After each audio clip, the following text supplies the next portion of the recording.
Umat Allah yang terkasih, penulis kitab Ibrani bab 11 ayat 1 berbicara tentang iman. Ia menuliskan begini: iman adalah dasar dari segala sesuatu yang kita harapkan dan bukti dari segala sesuatu yang tidak kita lihat. Merenungkan sengsara, wafat dan kebangkitan Tuhan, ada godaan dari dua arus. Arus pertama, bahwa yang disalibkan itu bukan Yesus. Yang disalibkan itu seseorang yang menyerupai Yesus.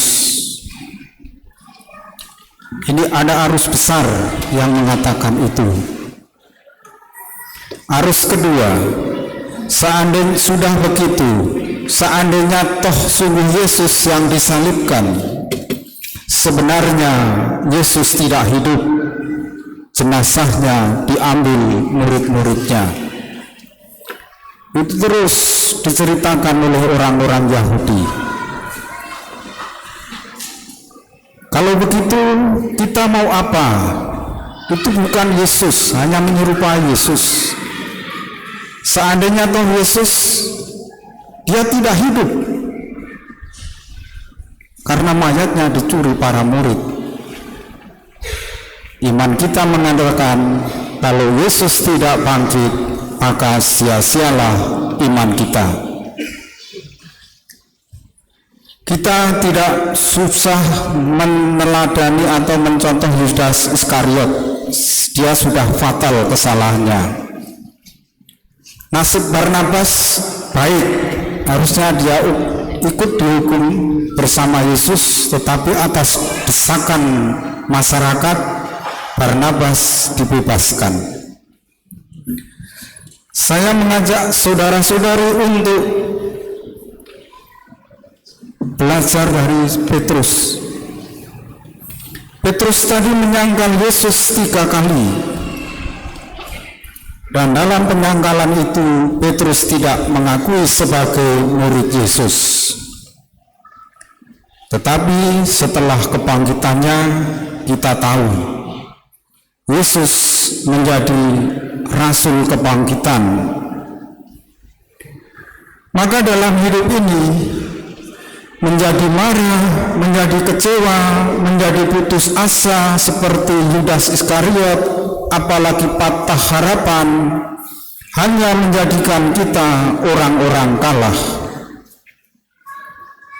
Kalau kita bercermin pada tokoh Petrus, Rasul Agung Gereja, Paus yang pertama, betapapun beberapa kali gagal dalam memahami Yesus dan dalam mengerti Yesus, namun dia tidak pernah pergi. Petrus tidak memilih seperti Yudas Iskariot yang berkhianat dan menggantung diri. Malahan kalau kita simak baik-baik dalam kisah sengsara tadi, di saat-saat krisis berat ketika Tuhan wafat,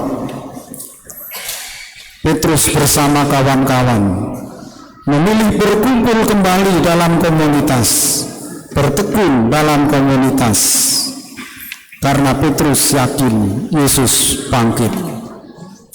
Petrus memperlihatkan sikap tersebut sampai saat kemartirannya. Iman adalah dasar dari segala sesuatu yang kita harapkan dan bukti dari segala sesuatu yang tidak kita lihat. Mari memasuki masa pekan suci ini, kita memohon iman agar kita bertekun, agar kita dianugerahi kesabaran dan menghayati waktu ini sebagai pembawa pesan Tuhan.